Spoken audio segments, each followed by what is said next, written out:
Hai guys, welcome back to my channel. Aku Luciana dari Lucilin. Kalau kalian baru di channel aku, welcome to my channel. Aku YouTuber yang lahirnya di Indonesia dan besarnya di Amerika. Jadi di channel aku biasanya bikin video-video tentang kehidupan di Amerika sebenarnya dan perspektif-perspektif orang Amerika. Cuma di video ini kali aku mau ngasih update ke kalian tentang situasi coronavirus di Amerika. Dan just to be clear, kalau kalian mikir aku menghasilkan uang dari video ini, itu aku tidak menghasilkan uang, karena di dunia YouTuber kita kalau bikin video tentang coronavirus atau COVID-19 monetisasinya itu di limit banget, dibatasin banget gitu. Jadi aku bikin video-video tentang coronavirus di Amerika itu benar-benar cuma untuk mengupdate kalian tentang situasi di Amerika seperti apa, karena aku tahu di Indonesia banyak berita-berita yang simpang siur, jadi mungkin kalian nggak tahu mana yang benar mana yang enggak. Jadi aku kasih kalian update dari berita-berita yang ada di Amerika,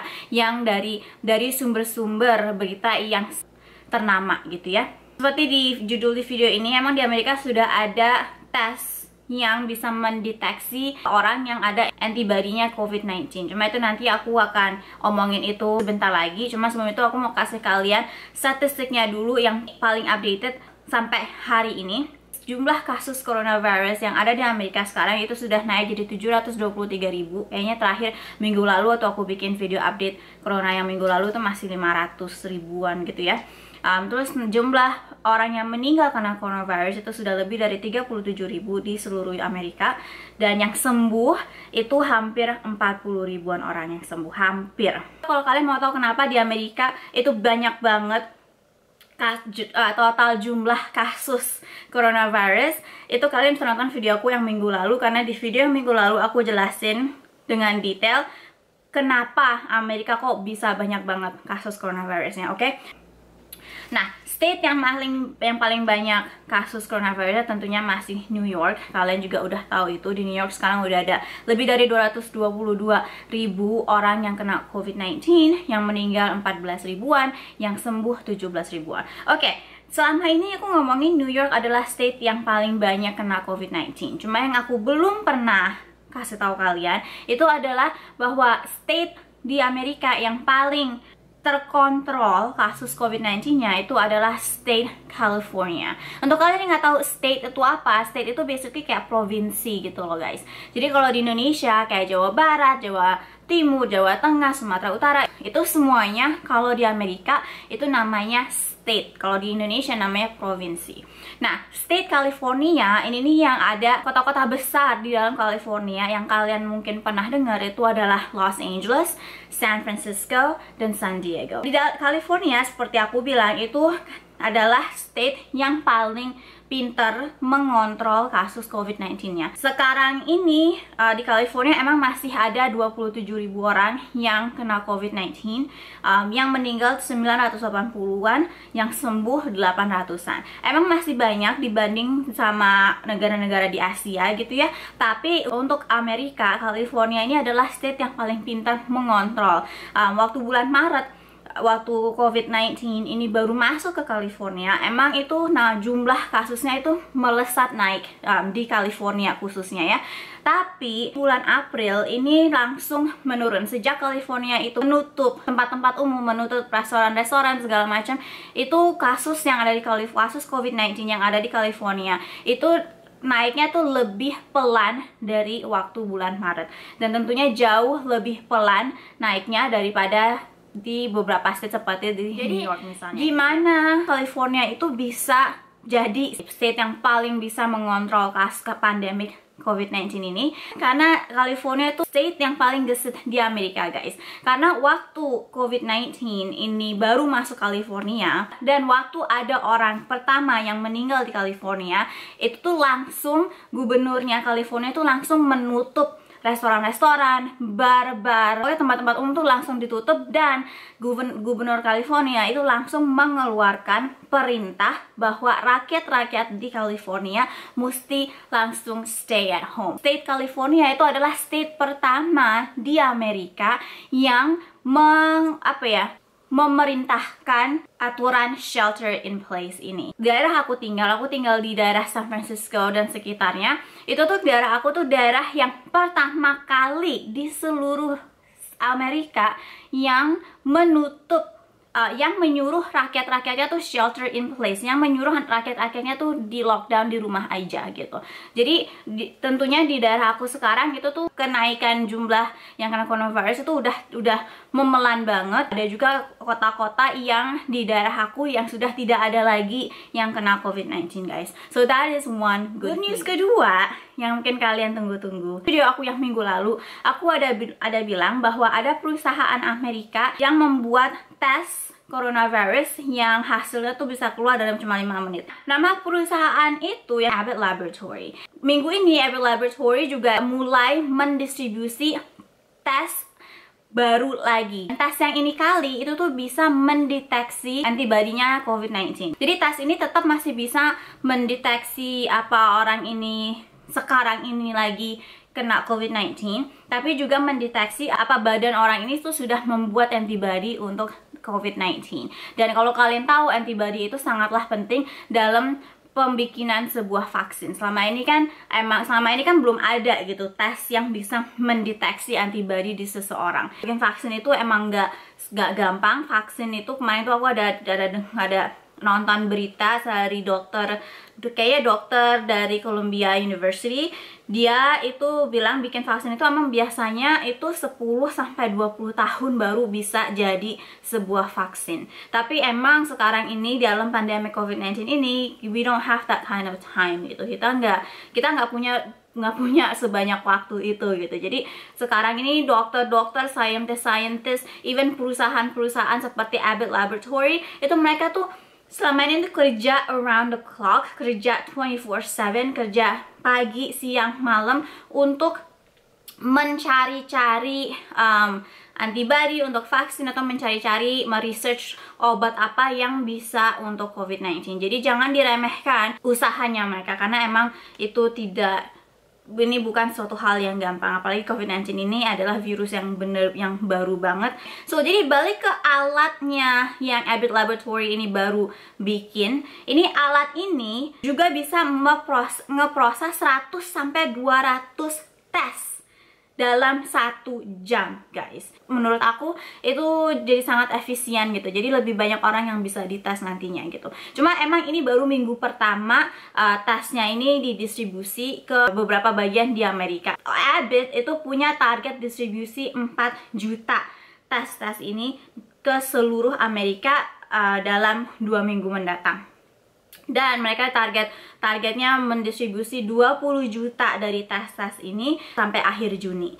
Selama ini aku baru baca mereka distribusi di Amerika gitu ya, di seluruh Amerika. Tapi aku masih belum dengar berita atau baca berita di mana Abbott ini akan mendistribusi tesnya ini ke negara-negara lain. Mungkin tentunya akan didistribusi ke Amerika dulu. Kalau Amerika udah oke, mungkin baru distribusi ke negara lain. I don't know, honestly aku nggak tahu, itu aku cuma spekulasi doang. Honestly I just wanna say aku sangat bangga aku dulu pernah kerja di perusahaan ini karena memang ini perusahaan yang sangat bagus, sangat sukses, dan ini perusahaan multinasional. Mereka ada cabang di banyak negara-negara lain, salah satunya termasuk di Indonesia, ada cabang di Jakarta. So anyway, I am very proud. Kalau ada pegawai-pegawai Abbott yang nonton video ini, I am so proud of you guys, and thank you so much for working around the clock 24/7 trying to make these testing kits for the rest of the country. Thank you so much. Di video ini aku mau ngomongin tentang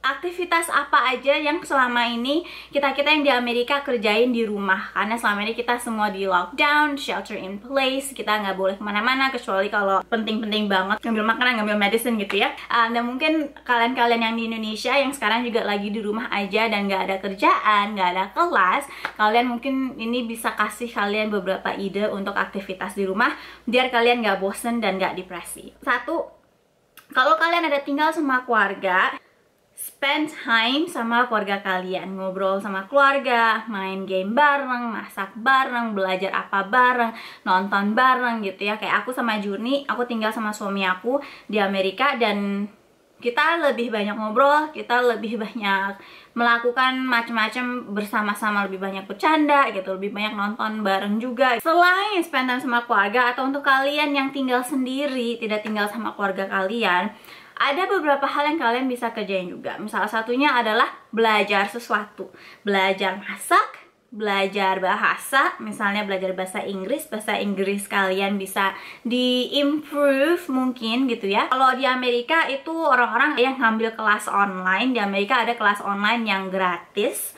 Terus juga, oh iya, di Amerika juga orang-orang lagi rame bikin masker dari misalnya dari sapu tangan atau dari baju bekas atau dari apalah gitu, bahan-bahan yang mereka bisa temuin untuk bisa dibikinin masker. Nah terus habis itu maskernya ini bukan cuma untuk diri mereka sendiri guys, maskernya ini juga banyak didonasikan ke pekerja-pekerja rumah sakit di rumah sakit lokalnya mereka, karena kan sekarang ini seperti aku juga jelasin di video aku yang minggu lalu, pekerja-pekerja di rumah sakit itu tuh kekurangan masker gitu kan. Jadi makanya rakyat Amerika itu banyak yang lagi bikin masker di rumah terus dikirimin ke rumah sakit lokal mereka untuk pekerja-pekerja rumah sakit.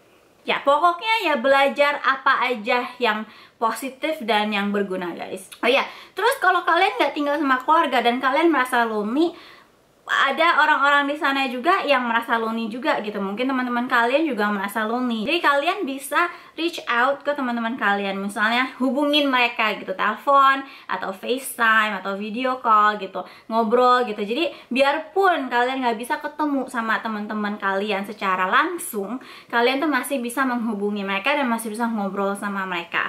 Apalagi sekarang ada teknologi, ada video call, ada Skype, ada WhatsApp, apalagi Google Hangout gitu ya. Jadi sekarang dengan teknologi zaman sekarang itu tuh mestinya berkomunikasi sama orang secara tidak langsung itu lebih gampang gitu ya. Jadi kalian bisa gunakan teknologi itu untuk telepon teman-teman kalian atau telepon keluarga kalian gitu. Kalau aku, teman-teman kantor aku di luar jam kantor itu tuh mereka tuh pernah mengadakan yang namanya virtual dinner atau virtual lunch gitu. Jadi kita semuanya sama-sama sambil makan dan tentu makanannya kita beli sendiri gitu ya. Cuma ya kita bisa ngeliat satu sama lain lewat video gitu. Terus juga olahraga itu nggak perlu keluar dari rumah guys. Olahraga itu bisa di dalam rumah. Kayak aku misalnya, aku olahraga di dalam rumah sekarang pakai video YouTube, itu kan gratis gitu ya. Di YouTube kan banyak gitu video-video olahraga, mau itu olahraga aerobik biasa, mau itu olahraga hip hop dance atau cardio dance atau olahraga apa yang kayak yoga, pilates gitu. Jadi banyak video-video olahraga di luar sana di YouTube sekarang. Dari dulu juga sebenarnya udah banyak. Dan itu kalian bisa pakai itu untuk kalian ikutin aja di rumah gitu. Jadi kalian olahraga di rumah. Juga nonton Netflix. Kalau di Amerika itu kan Netflix is huge. Netflix tuh populer banget di Amerika guys. Jadi orang-orang di Amerika sekarang kita di rumah aja, kita lebih banyak nonton Netflix. I know aku lebih banyak nonton Netflix atau Amazon Video. Aku nggak tahu kalau di Indonesia ada atau enggak Netflix, atau mungkin yang semacam Netflix gitu. Hal yang keenam ini sebenarnya masukan dari Journey juga. Kalau kita di rumah terus tiap hari seperti sekarang, itu tuh kadang tuh kayak hari-harinya kita tuh mulai kayak ngeblur gitu loh guys. Kayak kadang kita jadi lupa ini hari apa ya gitu. Karena kayaknya sehari-hari kan di rumah terus gitu, nggak ada yang beda gitu kan. Orang-orang Amerika pun itu direkomendasi untuk membuat sebuah rutinitas sehari-hari di rumah. Maksud aku rutinitas sehari-hari itu tuh jadi kalian ada sesuatu yang kalian bisa look forward to setiap hari gitu. Selain aktivitas-aktivitas yang aku sudah kasih tahu barusan ini, kalian tuh bisa juga kayak nge-schedule, menjadwal hari-hari kalian seakan-akan kalian ada stuff to do gitu. Jadi misalnya aku kasih contoh ya. Misalnya kalau aku tuh setiap hari jam 8 pagi itu aku tahu aku udah mesti bangun dan sarapan, oke? Dan terus jam 9 pagi aku sudah mulai kerja. Biarpun aku kerja di rumah, aku mendisiplinkan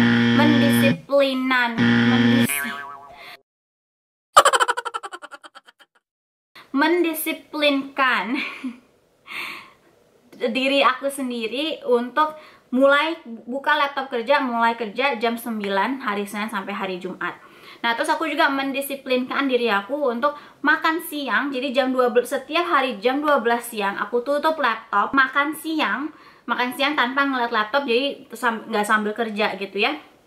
Sekalian break gitu kan, sampai jam 1 siang aku mulai kerja lagi sampai misalnya jam 3.30, jam 4, dimana jam 3.30, jam 4 aku break lagi setengah jam untuk olahraga.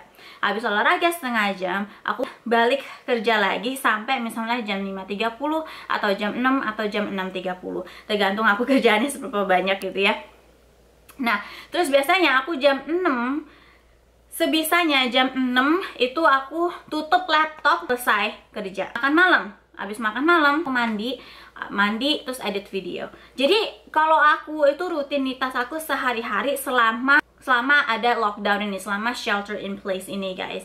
Jadi dengan seperti itu hari-hari aku tuh nggak jadi satu gitu, maksudnya hari-hari aku tuh nggak ngeblur. Dan kalau misalnya weekend kayak udah hari Jumat, itu tuh aku kayak masih excited bahwa ini hari Jumat gitu, karena kan Sabtu Minggu aku nggak mesti kerja kan seperti biasa gitu, karena aku Sabtu Minggu nggak kerja. Hari Senin, hari Selasa, hari Rabu, hari Kamis aku ada sesuatu yang aku bisa look forward to gitu, which is the weekend gitu.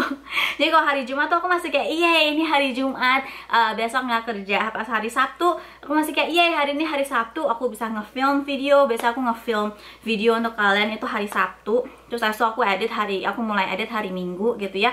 Jadi aku mengadakan rutinitas itu supaya aku sendiri tuh nggak bosen, dan aku tahu apa yang aku mesti kerjain di setiap harinya gitu loh guys. Karena aku tipe orang yang kalau aku nggak menjadwalkan hari-hari aku, itu tuh aku nanti akhirnya tuh nggak akan ngerjain apa-apa, dan nanti akhirnya aku akan stres sendiri gitu.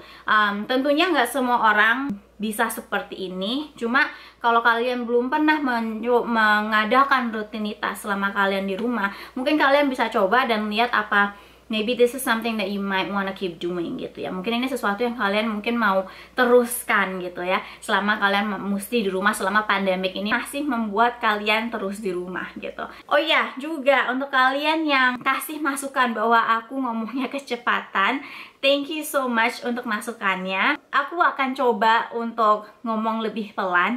Cuma emang karena aku pakai bahasa Indonesia, sebenarnya ini sudah rada lebih pelan daripada aku ngomong sehari-hari pakai bahasa Inggris guys.